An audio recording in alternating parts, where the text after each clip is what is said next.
Qu'est-il advenu du sous-marin Titan? S'est-il perdu dans les profondeurs de l'Atlantique, aux côtés de l'épave du Titanic, qu'il était parti explorer? À son bord, 5 passagers, un pilote et 4 touristes richissimes, dont le spécialiste français du Titanic, Paul-Henri Narjolet. Le contact a été perdu seulement 2 heures après la plongée. Et la zone de recherche est très difficile à atteindre. La demande express d'Emmanuel Macron, un navire français de l'Ifremer qui est, vous le savez, placé sous l'autorité du ministère de la Mer et du ministère de l'Enseignement et de la Recherche supérieure, a été dérouté. L'Atalante, équipée d'un robot sous-marin télécommandé capable d'inspecter les grands fonds marins, il devrait renforcer les équipes de secours américaines et canadiennes déjà sur place.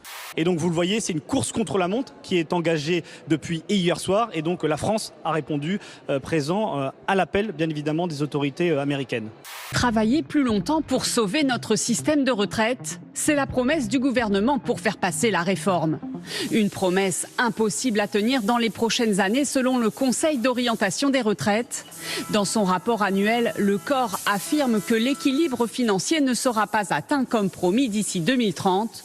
C'est une plaisanterie ou c'est une question. Parce que écoutez, je pense qu'il faut dire aux Français qu'il va falloir en fait travailler jusqu'à 65, 66 ans. Dites-le aux techniciens qui sont là derrière la vitre ici à France Info. Il y a des salaires qui sont plus faibles, des pensions de retraite qui sont indexées sur l'inflation. Résultat, on a un déficit du régime des retraites qui est sans doute plus élevé que Donc on n'est pas certain prévu. d'être à l'équilibre en 2030. Non, c'est ce que nous dit le corps. Je pense avec beaucoup de prudence que vous voyez bien que ces évaluations changent tous les 6 mois. Dans 3 des 4 scénarios étudiés par le corps, les comptes ne repasseraient dans le vert qu'après 2045 dans le meilleur des cas. Le Conseil d'orientation des retraites se base toujours sur des projections où les salaires n'augmentent pas en fonction de l'inflation, où il n'y a pas un taux d'emploi, le plein emploi, c'est-à-dire 0 chômeur dans notre pays avec un taux de chômage qui reste élevé. Est-ce qu'on s'attelle enfin à trouver des nouvelles recettes, par exemple en faisant cotiser le capital, en augmentant les salaires, en créant de l'emploi? Une dame de 73 ans et sa petite fille de 7 ans sont sur le pas de la porte. Sur le trottoir, un homme les épie. Lorsqu'elle rentre chez elle, il se précipite, bloque la porte, les saisit et les jette à terre. Ça, je peux le dire, les images que nous avons vues sont absolument insupportables. Quelques secondes après, il récupère au sol le collier qu'il a arraché à la grand-mère, puis prend la fuite, effrayé selon les policiers par les aboiements du chien. La police et la justice sont à l'heure actuelle pleinement mobilisées pour apporter à cette agression la réponse pénale qu'elle mérite. Moi aussi, ça m'est arrivé de me faire agresser. Ça nous arrive à tout le monde. Mais je pense que la ville de Bordeaux, on est conscient. La ville de Bordeaux est conscient de ce qui se passe.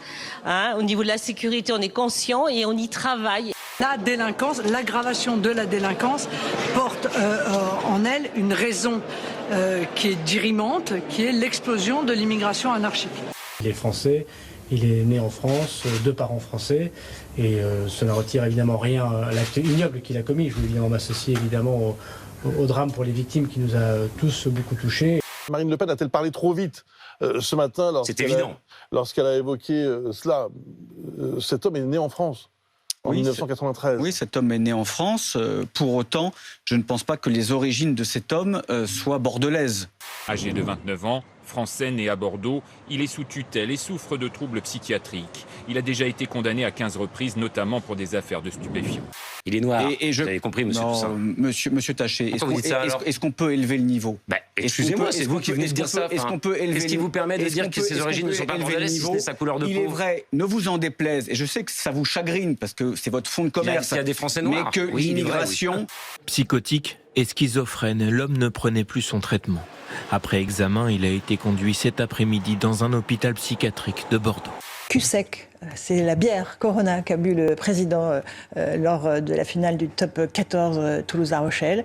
Le médecin que vous dites dit bravo. Et pour Matignon? Vous voyez, ma réponse, elle est très simple. Quand on est heureux à un poste... C'est pas la réponse à la bonne question. Mais quand on est heureux à un poste, il ne faut pas en viser un autre. C'est vrai? Mais oui, c'est une philosophie de vie qui est saine. Que le médecin qui n'a jamais fait ça une fois dans sa vie me jette la première bière, Laurence Ferrari.